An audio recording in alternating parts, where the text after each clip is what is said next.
दुनिया में हर इंसान चाहता है कि उसे सुंदर दुल्हन मिले, लेकिन सोचिए अगर शादी के बाद घूंघट उठाते ही वो दुल्हन भूतनी निकले तो आपका क्या हाल होगा।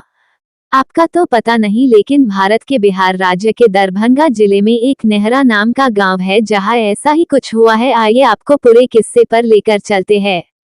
नेहरा नाम के इस गांव में स्थानीय लोग बताते हैं कि बहुत साल पहले इस गांव में एक नौजवान की शादी हुई और वो जब वापस दुल्हन लेकर लौट रहे थे, उस समय में डोली में बिठाकर दुल्हन को विदा करने का प्रचलन था। जब डोली उठाने वाले रास्ते में थक गए तो उन्होंने उस डोली को एक पेड़ के नीचे रख दिया और आराम करने लगे और उनकी आंख लग गई। कहा जाता है कि इसी दौरान एक भूतनी ने उस दुल्हन को मारकर उसके शरीर पर कब्जा कर लिया। इस वाकये के बारे में किसी को भी पता नहीं चला और डोली दूल्हे के घर पहुंच गई।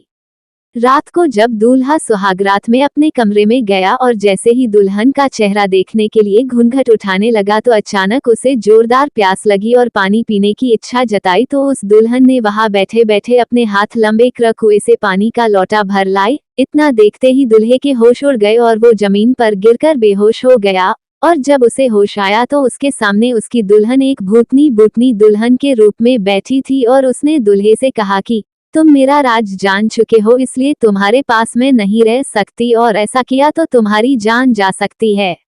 मैं इस गांव में एक दुल्हन की तरह आई हूँ और आज से ये सारा गांव मेरी निगरानी में रहेगा। सारे गांव वालों को बता देना कि वो अपने घर में रखा चूल्हा अगर उत्तर में हो तो उसे दक्षिण में रखे, जिससे गांव उन्नति और विकास करेगा। भूतनी दुल्हन के ये कहते ही वो गायब हो गई और उस दूल्हे ने सारी बात गांव वालों को बताई और सारे गांव वालों ने चूल्हे की दिशा में कर दी।